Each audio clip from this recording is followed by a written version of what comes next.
கொஞ்ச நாளைக்கு முன்னாடி இந்தியாவை சோகமாக்கின ஒரு விஷயம் என்ன அப்படின்னு பார்த்தீங்கன்னா, அது நம்ம முப்படையின் இராணுவ தளபதியான பிபின் ராவத் அவர்களும் அவரோட க்ரூ மெம்பர்ஸும் ஒஃபீஷியல்ஸும் ஒரு ஹெலிகாப்டர் கிராஷில் இறந்தது தான். இந்த மாதிரியான விபத்து அப்படிங்கிறது இன்னைக்கு நேற்று நடக்கிறது இல்லை, ரொம்ப வருஷங்களாக நடந்துக்கிட்டு தான் இருக்கு.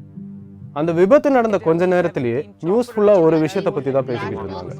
அதுதான் பிளாக் பாக்ஸ். இந்த பிளாக் பாக்ஸ் அப்படிங்கிறது என்ன, அது எப்படி பிபின் ராவத்தோட மரணத்துக்கு பின்னாடி இருக்கிற மர்மத்தை தீர்த்து வைக்க போகுது, எப்படி இவ்வளோ பெரிய ஹெலிகாப்டர் கிராஷில் அந்த பிளாக் பாக்ஸுக்கு எதுவும் ஆகலை, அந்த விபத்து எப்படி ஏற்பட்டிருக்கலாம், இதை பற்றியெல்லாம் தான் இன்னைக்கு வீடியோவில் நம்ம பார்க்க போகிறோம்.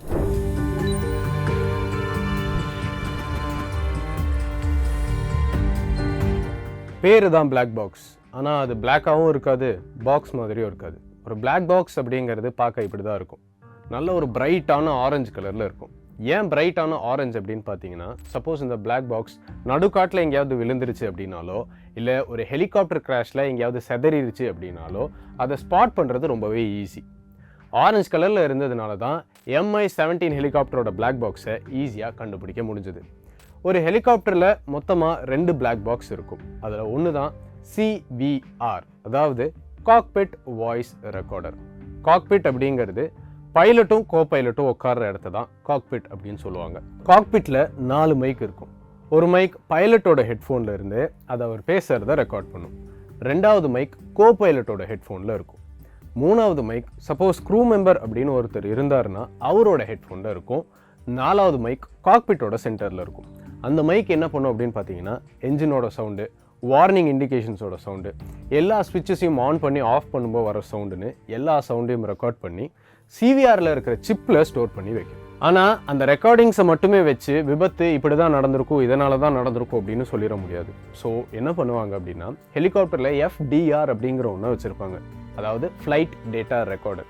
இந்த ஃப்ளைட் டேட்டா ரெக்கார்டர் என்ன பண்ணுன்னா, கடந்த 25 மணி நேரமாக அந்த ஹெலிகாப்டரில் நடந்த சின்ன சின்ன விஷயங்களையும் ஒரு டேட்டாவாக ஸ்டோர் பண்ணி வச்சுக்கும். உதாரணத்துக்கு சொல்லணுன்னா, ஃபியூவலோட ஃப்ளோ, ஆட்டோ பைலட் மோட் ஆனில் இருந்துச்சா இல்லையா, எவ்வளோ ஹைட்டில் நாம் பறந்துக்கிட்டு இருக்கோம், டெம்பரேச்சர், விண்டோட ஸ்பீட், விண்டோட டைரக்ஷன், பெடலோட டைரக்ஷன், இப்படின்னு 1000 டேட்டாஸை அதை ரெக்கார்ட் பண்ணி வச்சுக்கும். இந்த டேட்டா எல்லாத்தையும் எடுத்து கம்ப்யூட்டரில் ஃபீட் பண்ணி அதை இந்த மாதிரி ஒரு அனிமேஷனாக கொண்டு வருவாங்க. இப்போது அந்த 2 பிளாக் பாக்ஸ்லேருந்து கிடைச்ச டேட்டாஸை எடுத்து ஒரு ஃபுல் டீட்டெயில்டு இன்வெஸ்டிகேஷன் ரிப்போர்ட்டை இன்வெஸ்டிகேஷன் ஆஃபீஸர்ஸும் எக்ஸ்பர்ட்ஸும் சப்மிட் பண்ணுவாங்க. யூஸ்வலாக ரிசல்ட் வரத்துக்கு பார்த்தீங்கன்னா சில நாட்கள்லேருந்து, சில வாரங்கள்லேருந்து, சில மாதங்கள்லேருந்து, ஏன் சில வருஷங்கள் கூட ஆகலாம். ஆனால் பிபின் ராவத் அப்படின்னு சொல்லப்படக்கூடியவர் பார்த்தீங்கன்னா, இந்தியாவோட மோஸ்ட் இம்பார்ட்டன்ட் பர்சன் அப்படிங்கிறதுனால அவரோட ரிசல்ட் சீக்கிரம் வரணும் அப்படின்னு சொல்லி மீடியா சைடில் இருந்தும் சரி, கவர்மெண்ட்டோட சைடில் இருந்தும் சரி ப்ரெஷர் இருக்கும். சரி, இப்போது இந்த ஹெலிகாப்டர் கிராஷ்க்கு வருவோம். எப்படி அந்த பிளாக் பாக்ஸ் அவ்வளோ பெரிய ஹெலிகாப்டர் கிராஷை சர்வை பண்ணியிருக்கும்? யூஸ்வலாக பிளாக் பாக்ஸை ஹெலிகாப்டரோட டெயில் பார்ட்லேயோ இல்லை ஏரோப்ளேனோட டெயில் பார்ட்லேயோ தான் வைப்பாங்க. ஏன்னா மோஸ்ட் ஆஃப் த கிராஷஸில் இந்த டைரக்டான இம்பேக்டை டெயில் பார்ட் எடுத்துக்காது. ஸோ எப்போவுமே டெயில் பார்ட் கம்மியாக தான் டேமேஜ் ஆகிருக்கும். இந்த MI-17ஓட ஹெலிகாப்டர் கிராஷ் ஆனதுக்கப்புறம் கிடைச்ச ஃபுட்டேஜில் கூட பார்த்தீங்கன்னா அதோட டெயில் பார்ட் அவ்வளோவா டேமேஜ் ஆகிருக்காது. முன்னே இருந்த பிளாக் பாக்ஸ்லாம் பார்த்தீங்கன்னா ஒரு பழைய டேப் ரெக்கார்டர் மாதிரி, அதில் நிறைய மூவிங் பார்ட்ஸ்லாம் இருந்தது. இது எப்படின்னு பார்த்தீங்கன்னா, சீட் பெல்ட் போடாமல் ஒருத்தர் கார் ஓட்டிட்டு போய் எங்கேயாவது கிராஷ் ஆகிட்டா அப்படின்னா எப்படி அவனோட தலை போய் டேஷ்போர்டில் இடிக்குமோ அதே மாதிரி தான் அந்த மூவிங் பார்ட்ஸ் எல்லாம் உள்ளே இருக்கிற அந்த பாக்ஸை டேமேஜ் பண்ணுறதுக்கான வாய்ப்புகள் நிறைய இருந்தது. ஸோ இதை தடுக்க என்ன பண்ணாங்க அப்படின்னு பார்த்தீங்கன்னா, இப்போ வர இந்த சாலிட் ஸ்டேட் பிளாக் பாக்ஸில் எந்த விதமான ஒரு மூவிங் பார்ட்டும் கிடையாது. நிறைய லேயர்ஸ் தாண்டி தான் சிப்பை வச்சுருப்பாங்க. அது எப்படி இருக்கும் அப்படின்னு பார்த்தீங்கன்னா, சீட் பெல்ட் போட்ட ஒரு ஆள் காரை கொண்டு போய் கிராஷ் பண்ணும்போது எப்படி அந்த சீட் பெல்ட் அதே இடத்த பிடிச்சி வச்சுருக்குமோ அதே மாதிரி தான் அந்த சிப்பு அலுமினியம் ஹவுசிங்குள்ளே இருக்கிறதுனால அந்த பிளாக் பாக்ஸ் எவ்வளோ ஹைட்டில் இருந்து கீழே விழுந்தாலும் அந்த சிப்புக்கு எந்த விதமான டேமேஜும் இருக்காது. இந்த பிளாக் பாக்ஸ்னால பல ஆயிரம் G ஃபோர்ஸை தாங்க முடியும். G அப்படின்னா எதுவும் இல்லைங்க, ஒரு பொருள் பூமியில் ட்ராப் ஆகுது அப்படின்னா அது 9.81 மீட்டர்/செகண்ட் ஸ்கொயர் அப்படிங்கிற வேகத்தில் ஆக்சிலரேட் ஆகும். இதை தான் நம்ம 1G அப்படின்னு சொல்லுவோம்.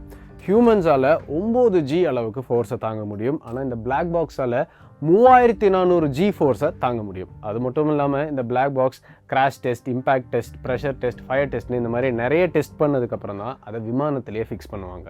அது மட்டும் இல்லாமல் இந்த பிளாக் பாக்ஸை தேர்மல் இன்சுலேஷன் பண்ணி வச்சுருப்பாங்க. ஸோ எவ்வளோ பெரிய ஒரு ஃப்ளைட் கிராஷ்லேயும் அந்த ஃபயர் ஆக்சிடென்ட்லேயும் இந்த பிளாக் பாக்ஸுக்கு பெருசாக எந்த பாதிப்பும் ஏற்படாது. சரி, இப்போ ஹெலிகாப்டர் கதைக்கு வரும். ஹெலிகாப்டரை 2 செட் ஆஃப் ரூல்ஸை பேஸ் பண்ணி ஃப்ளை பண்ணுவாங்க. ஒன்று வந்து இன்ஸ்ட்ருமெண்ட் ஃப்ளைட் ரூல், அதாவது ஹெலிகாப்டரில் இருக்கிற இன்ஸ்ட்ருமெண்ட்டோட ரீடிங்கை பேஸ் பண்ணி அந்த ஹெலிகாப்டரை ஃப்ளை பண்ணுவாங்க. மோஸ்ட்லி எல்லா ஹெலிகாப்டர்ஸும் இந்த ரூல் படி தான் ஃப்ளை பண்ணுவாங்க. இதுதான் சேஃபஸ்ட் மெத்தடு. ஆனால் மிலிட்ரி ஹெலிகாப்டர்ஸ் பார்த்தீங்கன்னா ஹில்லி ரீஜன்ஸில் அதிகமாக பறக்க வேண்டியிருக்கும். எப்போ ஹில் வரும்னே சொல்ல முடியாது. ஒரு பாயிண்ட்லேருந்து இன்னொரு பாயிண்ட்டுக்கு போகணுன்னா சுற்றி வளைச்சு போகணும் அப்படிங்கிறதுனால அவங்க இன்ஸ்ட்ருமெண்ட்டோட ரீடிங்கை மட்டுமே நம்பி இருக்காமல் விஷுவலாக பார்ப்பாங்க. அதை பேஸ் பண்ணி ஃப்ளை பண்ணுவாங்க. அதுதான் விஷுவல் ஃப்ளைட் ரூல். ஒரு பையனை நார்மலாக ஸ்ட்ரைட்டாக நடடா அப்படின்னு சொன்னால் அவன் நடந்துருவான். ஆனால் அதுவே அவன் கண்ணை கட்டி விட்டுட்டு ஸ்ட்ரைட்டாக நடன்னு சொன்னால் அவனுக்கு இன்னமும் ஸ்ட்ரைட்டாக நடக்கிற மாதிரி தான் இருக்கும். ஆனால் அவனுக்கு தெரியாமலே அவன் ஸ்லாண்டிங்காக போயிடுவான். இதே மாதிரி விஎஃப்ஆரை யூஸ் பண்ணி ஒரு ஹெலிகாப்டர் பறக்குது அப்படின்போது சப்போஸ் அது ஒரு க்ளவுடி ரீஜனுக்குள்ளேயோ இல்லை ஒரு ஃபாகான ஏரியாக்குள்ளேயோ போயிடுச்சு அப்படின்னா அதுக்கு விசிபிலிட்டி கட் ஆயிரும். கிரவுண்ட்லேருந்து எவ்வளோ ஹைட்டில் இருக்கோ அப்படிங்கிற அந்த டீட்டெயிலும் இருக்காது. ஸ்ட்ரெயிட்டாக போயிட்டு இருக்கோமா இல்லையா அப்படிங்கிறதும் தெரியாது. தெரியாமல் எங்கேயாவது ஸ்லாண்டிங்காக போய் கிராஷ் ஆகிறதுக்கான வாய்ப்பு இருக்குது. இதை தான் த லீன்ஸ் அப்படின்னு சொல்லுவாங்க. இந்த மாதிரி டைமில் ஒன்று ஃப்ளைட் பாத்தை டைவர்ட் பண்ணணும், இல்லையா ஃப்ளைட்டை கேன்சல் பண்ணணும். அதுதான் பெஸ்ட் ஆப்ஷன். அது பைலட்டுக்குமே தெரியும். ஆனால் அந்த ஜேர்னியை கம்ப்ளீட் பண்ணியே ஆகணும் அப்படிங்கிற ஒரு எக்ஸ்டர்னல் ப்ரெஷர் அந்த பைலட் மேலே இருந்திருக்கலாம். உதாரணத்துக்கு 2020 ஃபேமஸ் பேஸ்கெட் பால் பிளேயரான கோபே பிரையண்ட்டோட ஹெலிகாப்டர் கிராஷ் கேஸ் எடுத்து பார்த்தோம் அப்படின்னா விஎஃப்ஆரை யூஸ் பண்ணி ஃப்ளை பண்ணிட்டு இருந்த அந்த ஹெலிகாப்டர் ஒன்று க்ளவுடுக்குள்ளே போகிறதுக்கு முன்னாடி ஃப்ளைட் பார்த்தா டைவர்ட் பண்ணியிருக்கணும், இல்லை ஃப்ளைட்டை குவிட் பண்ணியிருக்கணும். ஆனால் இவ்வளோ பெரிய செலிபிரிட்டியை கரெக்டான டைமுக்கு அந்த இடத்துக்கு கொண்டு போய் சேர்க்கணும் அப்படின்ற ஒரு ப்ரெஷரை பைலட் அவருக்குள்ளேயே உருவாக்குனதுனால தான் அந்த ஹெலிகாப்டர் கிராஷ் ஆக வேண்டிய ஒரு நிலைமை ஏற்பட்டுச்சு அப்படிங்கிறத ரிப்போர்ட் சொல்லுது. இதே மாதிரி தான் திரு YS Rajasekhara Reddy, former CM of Andhra Pradesh, அவரோட டெத் கேஸ் ரிப்போர்ட்டும் சொல்லுது. சரி, இப்போ நம்ம பிபின் ராவத் அவர்களுடைய கதைக்கு வருவோம். பிபின் ராவத்தோட கடைசி வீடியோவில் அவர் ட்ராவல் பண்ண ஹெலிகாப்டர் ஃபாகுக்குள்ளே போய் மறைஞ்சு கிராஷ் ஆகுது. அதுக்கு காரணம் நான் முன்னாடி சொன்ன அந்த 2 ரீசன்ஸாக இருக்கலாம். இது ஜஸ்ட் கேஸ் கம்பேரிசன் மட்டும்தான். உண்மையான ரீசன் என்ன அப்படிங்கிறது அந்த பிளாக் பாக்ஸோட ரிப்போர்ட் வரும்போது தான் நமக்கு தெரியும்.